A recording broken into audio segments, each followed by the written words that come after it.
Well, guys, whoever said that Fear the Walking Dead has problems, this should have been the episode that sold you and showed you that what this show is truly capable of. Hey guys, it's Kevin again. This is for Fear the Walking Dead, Season 1, Episode 5, Cobalt. And what an amazing episode, seriously. This, I have to say, was the game-changing episode for the show. I mean, I've really loved this show, but if I had to pick an episode that was the most Walking Dead, this was the one. I mean, this episode was crazy, and I don't know what they're gonna do in the finale, but wow, I mean, this episode, we had so many character changes, and so much was going on, and the ending as well was very, very ballsy, and I definitely really loved seeing that, and I think for people who have complained about the show, this should have clued you that this show is capable of giving us an episode as good as The Walking Dead, which I really feel this episode was. This was an amazing episode, and by far the best episode of the season, obviously, and they've really done a good job with, ever since episode 2, topping every episode, definitely. But let's get in this episode because it was amazing. And next week is the finale, but I don't know how they're going to top it. I really like the way this episode starts, though, because it's kind of confusing. We meet this new character named Strand, and he's telling people that they are a buyer. He knows because he's a closer. And you're just wondering, who the fuck is this guy? We've never seen him before. And this person bought into the earthquakes and disasters people were selling him. And he goes on to talk about selling insurance and how people put their lives in the hands of strangers. And this man he's talking to is actually Travis's neighbor, Doug, who is weeping over a picture of his family. And, of course, Doug, that was the guy with, very hard to control emotions and who hangs on to things and is very emotionally attached to things. And Strand asks about Doug's wife and tells him his wife is going to latch onto a man who will help her through the apocalypse. And Strand watches as soldiers take Douglas out of his quarantine zone, and basically we realize that there's really nothing wrong with Doug. He's emotionally attached to things, and he then stands over someone and asks who they are, and it's Nick. And I thought that was probably the best opening they have done so far. I mean, it was so mysterious. It was so, like, you didn't know what was going on, and I thought they did an excellent job with that opening, definitely. So, Ofelia is throwing bottles at the fence of her safe zone and confronts them, and the neighbors look on, and she wants to know where her mother is, because obviously they were gonna give, Griselda surgery last week, but then they decide not to, and she's obviously freaking out, and a soldier wants to handle the situation, but the soldier she's been talking to wants to protect her, and he convinces the soldier to let him handle it, then opens the gate and approaches Ofelia to console her and take her home, and the original soldier starts to walk away from his post, and the CEO attempts to stop him, and I like seeing this more. Like, we really get every character in this episode really goes through like a rebellious side. I mean, if I had to pick an episode where all the characters like very rebellious and are making very irrational decisions, this was definitely that episode. Every character makes at least one irrational decision in this episode, or at least a decision that wouldn't be normal in a normal society. This obviously isn't normal society though. So inside, Travis tells Madison that he has to go, and Chris enters and wants to know what the plan is, and Madison tries to ease his worries, because obviously they want to get back Nick and Liza. That's what their main plan is here, is to find where the hell Nick is and get Nick back, but obviously Chris wants to get Liza back, and Chris rudely cuts her off, and Travis grabs Chris and takes him out of the room to talk to him about his mother, and Travis stays positive, and he orders Chris to go in and apologize, which he refuses, and he storms out, and Travis tells Madison to tell Chris that he's gone to get his mom, to which she responds, and Nick, to not forget Nick and everything. And you can see how much, how determined Travis is to find Liza and find Nick as well. And at this point, we don't know where Liza is, which is something I thought was very well done. But right here, we realize where she is. She is at the quarantine zone, the same place that Nick is, and she's sewing some stitches, and she starts asking questions, but Dr. Exner shuts her down. She's asking questions about what's going on, but it doesn't seem like anyone wants to give her answers, which, of course, in The Walking Dead, that's very, very shady. In anything that's very shady, but just that was very, very shady, and right away we can't trust this guy. So Madison finds a note from last week's episode on Alicia's bed and goes looking for her, and she hears a thump in the basement, investigates armed with a flashlight and a knife, and she finds Ofelia and Daniel with the soldier that Ofelia has been talking to captive, and Daniel tells Madison that this is how they bring them home, and the soldier insists that their families are just being evaluated and treated, but you can tell that they have some other kind of motive. You can't really tell what it is, but there's something going on here. And he says he wants to help, but he can't answer any of the questions. And Ofelia defends it, but Daniel doesn't believe him, which is understandable. I mean, why would you believe this guy? He's not telling you the truth. He's basically ignoring everything you're saying and saying, oh, you know, everything's okay, when clearly everything's not. I mean, you don't just take someone out that's not infected. You don't just do that. And Madison doesn't like the way they're handling the issues, and Daniel wants to trade him for their family members, and Madison tells Daniel his idea is absurd, and he agrees, but wants the information that the soldier has to offer, and basically he sends Madison home with Ofelia, and insists that she not let Ofelia come back, and Madison doesn't want Daniel to hurt the soldier, but basically, you know, I'm just thinking the situation that he has to do that, you know, he has to hurt the soldier, and Daniel questions her morals and how far she'll go to get her son back, and I like what Daniel's telling her, you know, sometimes in a situation like this, you know, where she needs to get her son back and needs to find him as best as she can, she has to make some irrational decisions here, and that's what Daniel has to do. He's had to do it, he's had to live with that, and now Madison has to do the same thing, and I really like seeing that in this episode. So, Travis questions the CO, and the CO dodges answering. He assures Travis he wants to be there no more than Travis wants him there, and he tells Travis that they've killed 83 rotten bastards, and he can't be concerned with civilian issues, and after Travis threatens the CO with an uprising, the CO offers to take Travis to see Dr. Exner, and I'm like, this guy has something else up his sleeve. You can just tell this guy is very sleazy. I mean, at this point, everyone is coming across as very sleazy and shady, and you just can't really trust them. And I've always loved how The Walking Dead takes people that would be everyday heroes and turns them into very shady, very misguided people. Just that's because the world they live in. It's a very misguided world, and people just aren't really rational anymore. And I thought that was definitely interesting that we saw that.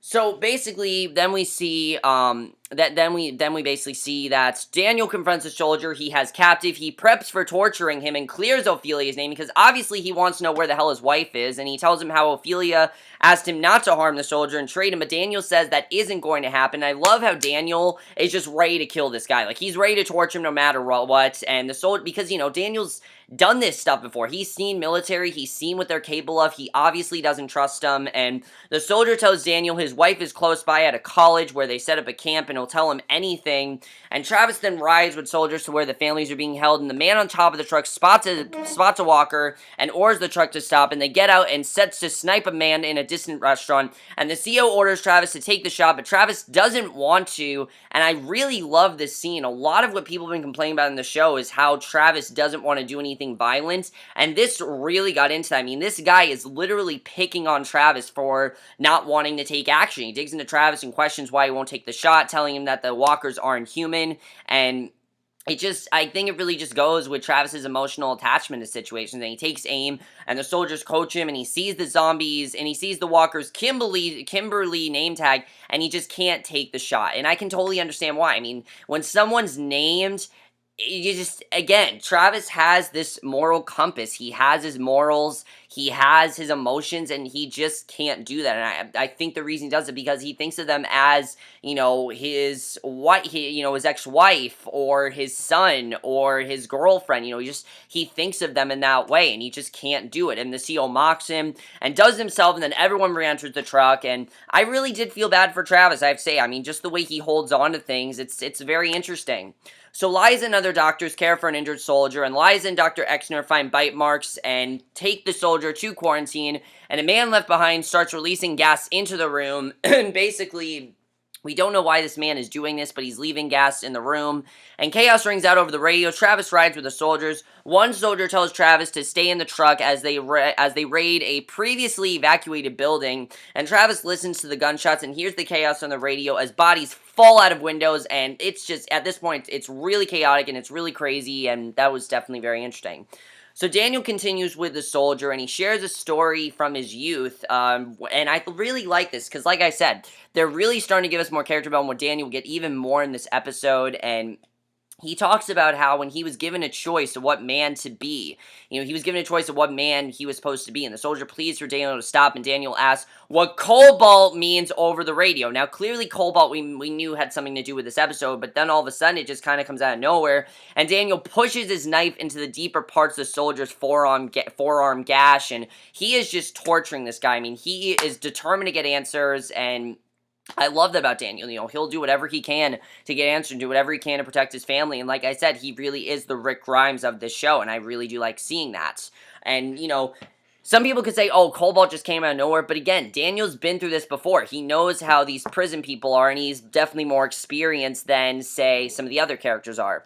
So Alicia rides a bike and criticizes Chris, who's sitting on top of a car, and she invites Chris on her bike to talk and show him something, and they go to, now this was really interesting with Alicia and Chris, because obviously we didn't know where Alicia went, and she basically has gone, to go to, you know, she wants to show him something. They go to some rich neighbor's house and play with remote control helicopters and raid their closets, and basically it's trying to show that rich doesn't really mean anything at this point. You know, that these people are rich, they're snooty, there's clearly no one living there anymore, and I thought this was really interesting of what they did with this, definitely.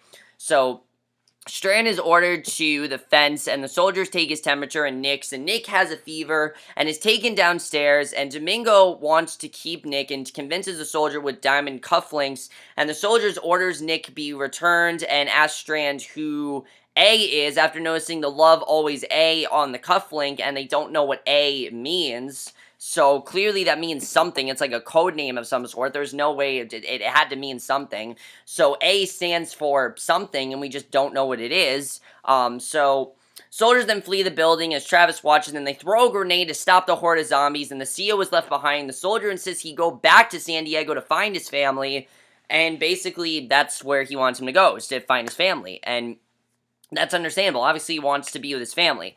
Excuse me. So Madison hears Ofelia scream, and Daniel comes upstairs and calmly starts telling Madison about the first time Ofelia asked about the war, and he told her everything except which man was him, and he becomes emotional as he asks Madison if Ofelia would understand what is necessary to survive, and that is necessary again. And Madison starts toward the other room and sees a dead soldier and asks, did they tell us what they need to know? And obviously, he didn't tell them, really. But we don't know, because we don't know if that soldier gave Daniel the answer what Cobalt is. We don't know that yet. So, basically, Liza wanders around the makeshift hospital, finds all the captives in the quarantine zone, and elsewhere she finds Griselda with an amputated foot, and I was just like, oh shit, I knew they were going to give her an amputation. I knew it was going to happen. There was no way they were going to be able to get her the surgery. They amputated her foot, and Dr. Exner finds Liza and tells her Griselda has septic shock, and it's not looking well for Griselda at all. It's a very sad scene. I mean, the way that Liza just wanted to help Griselda and they didn't, it's really sad to watch, definitely.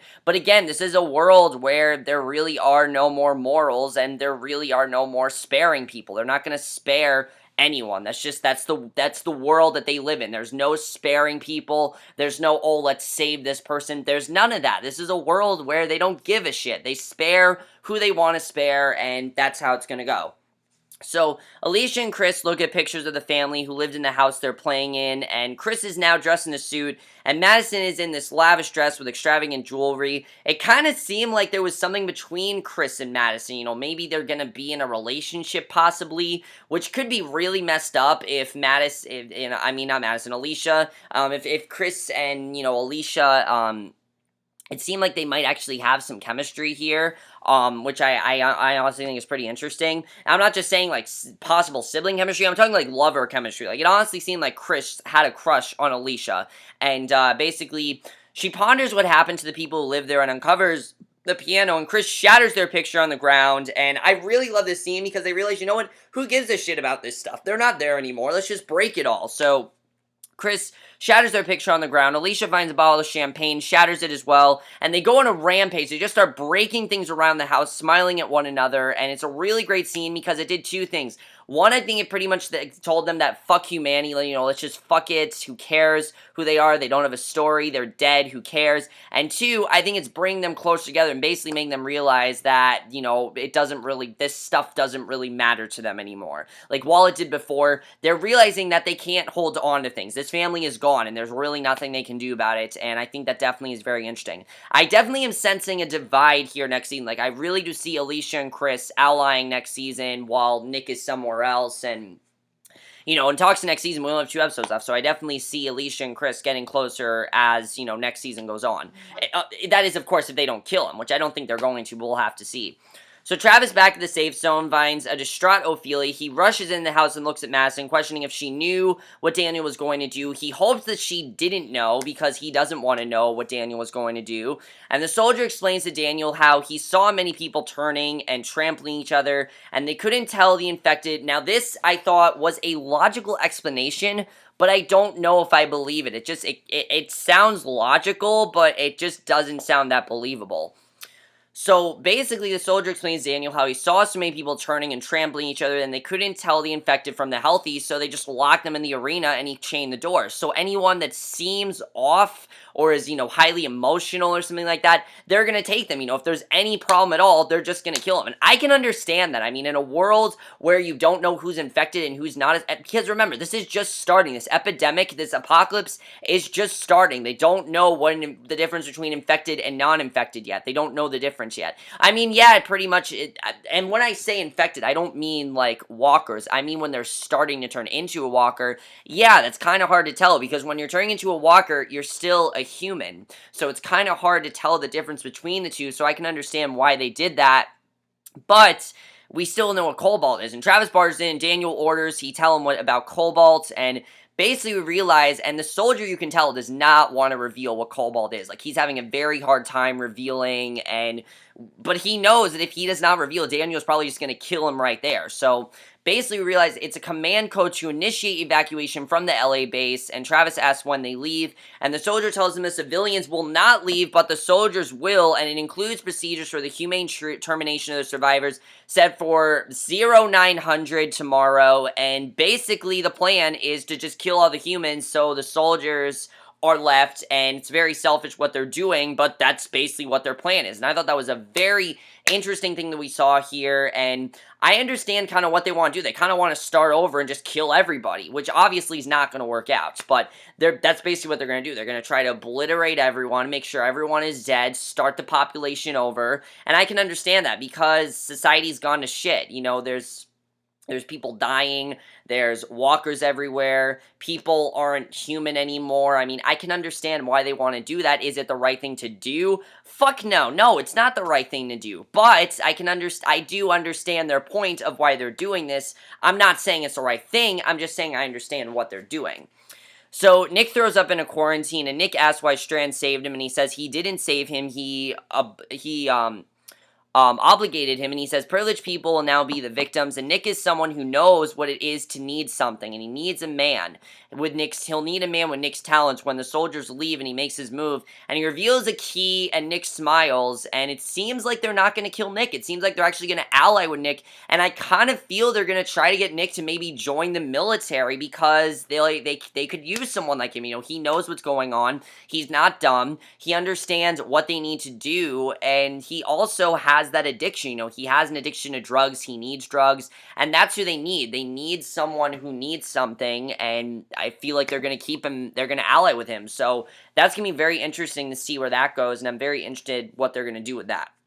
So Chris and Alicia walk down the night street. They see a caravan go by loaded with goods, and of course they have no idea what's going on, and Chris just realizes that they're not just patrolling. There's more going on here. They don't know what it is, but there's more going on, and then we get what is by far the saddest scene we have seen in this show so far. I mean, this scene was very hard to watch. It was very reminiscent of scenes in The Walking Dead where they've had to do things that, are very hard to do, but they have to do it anyway, and this very much reminded me of that.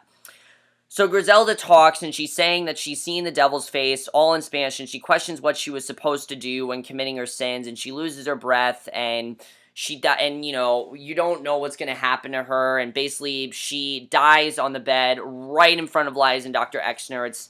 It's the hardest thing, it's the worst thing that could happen to her. I mean, we all saw it coming. I didn't think Griselda was going to make it from this. The second they amputated her foot, I'm like, there's no way she's going to make it. I just knew that she wasn't going to make it. I knew she was probably going to die, and, she needed stuff, and they didn't give it to her, and it's really sad to watch, and Dr. Exner basically gets a pistol ready to stop Griselda from coming back, because they know, obviously, that if you die, you come back as a walker, and obviously Liza does not want that.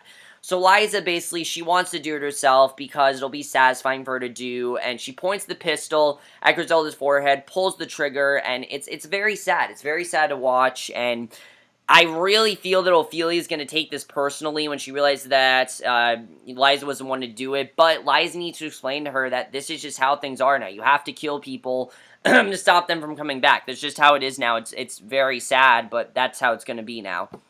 So, basically, Daniel explores outside, dodging patrols, and the ending to this episode, the finale is going to be amazing. Seriously, the ending of this episode very much reminded me of a Walking Dead penultimate episode, and I thought this was awesome. So Daniel explores outside, dodging patrols. He makes his way up the stairs of the arena, and he realizes that basically in this room, that is where the soldiers are keeping the dead, and that's how the episode ends. Now, this is something that obviously we need to know. We need to know why they were keeping the dead there, and now we know why. We know that basically, well, we don't know why they're keeping the dead there, but we need to know where they were and where, why they're not letting them go. And basically what I'm thinking they're going to do is they're going to get the dead to come out, kill all the humans, basically start over again, because obviously this society has gotten really bad, and that's going to be very interesting to see what they do with that.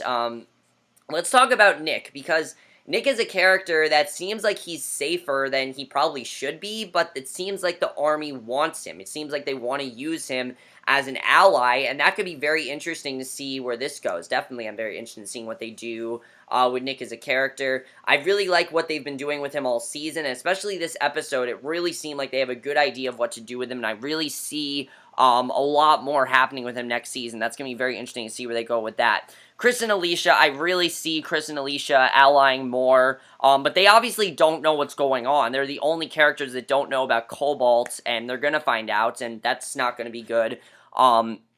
What's going to happen with that? That's not going to be a good thing, obviously. When Daniel realizes that Griselda is dead, he's going to flip out. He's probably going to try to kill the military, and I don't see things really going well for Daniel, I have to say. While I'd love to say I think Daniel's going to live, I honestly don't see things going well for him. We know that Daniel has an ego. He will get it out. He will kill who he has to. But knowing the military, knowing how many there are, and knowing what they plan on doing, how they plan on killing the population, and, leaving, basically, to fight the walkers themselves, I don't see it going very well for Daniel. I mean, maybe he'll live, but we don't know at this point. I just don't really see things going well for him. We'll have to see how that goes, but I don't see things going well. Now, as far as Liza, what is going to happen with that? Because obviously, Ofelia is going to find out that Griselda's dead. She's obviously probably going to lash out at Liza, and it's going to be really sad. But I think Liza just needs to tell her that, look, this is how things are now, and I can't really do anything about it, and that you really shouldn't hold me against it, because I can't control what's going to happen here. I think Liza's just in this position where she couldn't control what was going to happen. She couldn't manage.